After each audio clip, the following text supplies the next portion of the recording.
tree! Do something! If you insist.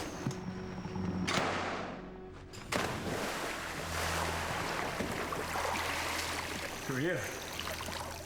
Early on, when we were talking about the options and the directions to take, we all knew the most important thing is to have someone who can act. And when you're making any film, to have a good actor on the floor, you need that. I mean, you just have to have someone who brings a certain caliber of performance. Well, I always, just in my movies, try to just cast up, just get the best actors, you know, even if I was doing a comic book movie like Sin City, like, get Bruce Willis, get Benicio del Toro, you know, get Mickey Rourke, and it just elevates the material so much. I want off this planet. You understand me?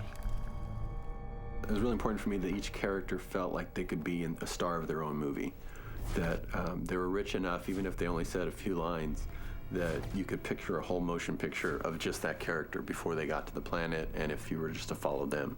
Then to see how they would mix together and how they would have that uneasy alliance. You put a bunch of alphas together and you guys see what happens.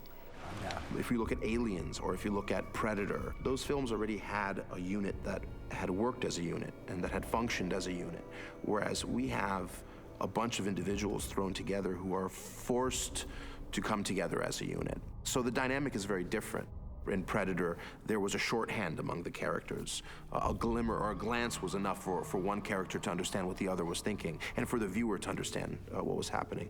Whereas here, we had to take a little bit of a longer route because they didn't have that shorthand. They didn't have that knowledge of one another. But that added a sense of tension that the other film didn't have. You put us at risk for yourself. You want to be on your own?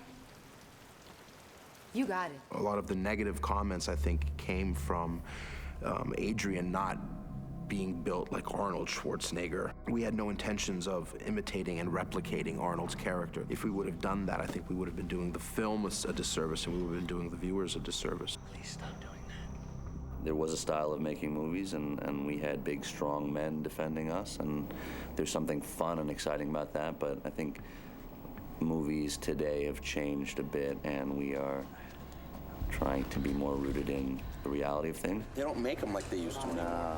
You look at what Hollywood is perpetuating as leading men. It's these teenagers, these like lady boys, you know. Bronson, McQueen, Lee Marvin.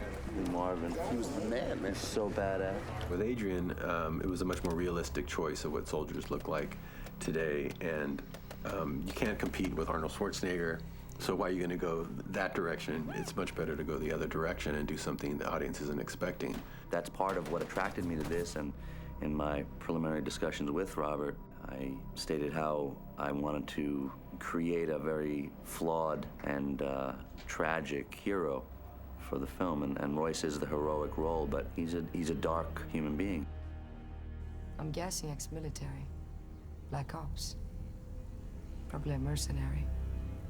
You got a problem with that? Not at the moment. Arnold! So walk towards the front, right? Yep. I believe it's very rare that a filmmaker is able to present a woman in this kind of an atmosphere in a plausible way, in a believable way. I think most of the time they do look like they're props, or that they're, you know, just the love interest for the lead actor. That was tough. I was a bit like that. That was okay. It looked like you were scared. It looked like something was coming at you, so that was perfect. She not only was believable, but she was good at what she did. I mean, she clearly sold the sniper. To be a sniper, Nimrod on top gave me a little book about snipers, and the main thing that they say is like they really need to be precise and methodic and organized. I love, by the way, thank you so much, the sniper. The sniper book? It's really cool because in the beginning it kind of gives an introduction of what it takes to be a sniper. Yeah. How they recruit the sniper, and the mentality. And how like you can be accepted or not, what qualities you have to have.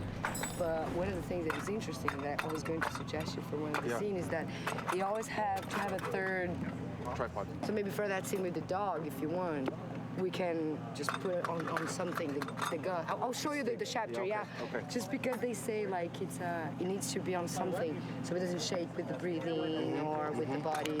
I don't know if time will allow for that To put, scene, yeah. for you to prepare that much, but we'll play with it.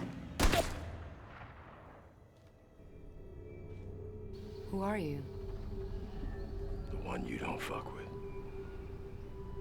Fortunately, Lawrence Fishburne is one of those actors that everybody wants to work with.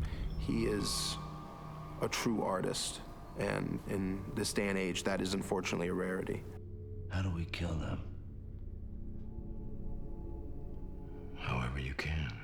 What's nice about this movie also is that it really is a throwback to the old Predator in some ways. The tone of it is darker, but the structure of it is very much the same. The archetypes of the characters are similar. They're different, but they're similar enough that you get a feeling like the old movie is somehow really part of this movie in a really interesting way. And my character is one of those sort of pieces that connects to the old movie.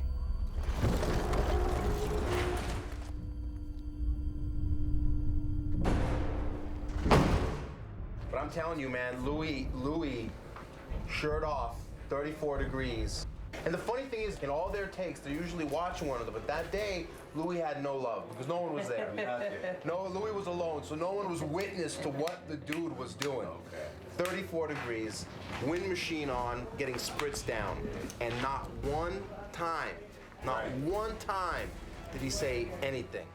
The interesting thing about Louis was, upon casting him, he's a young, good-looking guy, and I was initially a little concerned because I didn't know if he was going to bring the weight that the character needed to bring. Louis had a limited amount of dialogue, and it was a very difficult role to play because the actual character he's playing is very reserved. Your dialogue is taken away, your monologues are taken away, so you're left with very little to do. All you have is your eyes.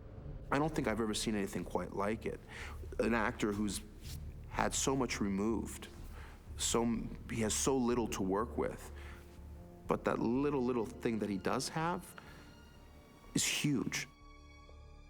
All right, here we go. Settle, please. Settle. You rolling? Hey, why don't you calm down? Fuck you! Hey, calm down. Hey, fuck you! Bring him down a little bit. Down, there you go. Hey, why don't you calm down? Fuck you, fuck you, fuck you, fuck you! Danny Trejo was who I wanted for the Cuchillo character earlier on, you know? No, Danny's fun. And Danny Trejo has been in so many films that I'm a fan of, you know? So when you actually meet him, you're just, it was kind of a geek out moment for me. Yeah, if you got a long-term rental or something. Bro, it's gonna be so fucking bro, it's gonna be fucking sick, Holmes. It's gonna be sick, dude. Yeah. That first shot when you're coming up in a panic, not knowing where you are, man. With two guns. With two guns. But Danny Trejo was one of those actors who, I mean, it's Danny Trejo, come on. You ain't never seen no guns like this, Holmes. Perfect. You know what I mean? I didn't want Danny to be in this movie. I actually thought they wrote in the script a Danny Trejo type, and I went, you can't put a Danny Trejo type. There is no other Danny Trejo, and then anybody we get is going to be a disappointment because they're not Danny Trejo. Pinche puta! So far, I've been a culinary drawer for Robert Rodriguez. I've played every cooking utensil there is. I think we're gonna do a movie called Butter Knife, and I'll be like a kindergarten teacher or something. Hi, kids. Today we're gonna kill people. Oh, boy. That was funny. Cut. That was great. Cut. Perfect. One more. Cut. One more. Right away. Very Here we go. good.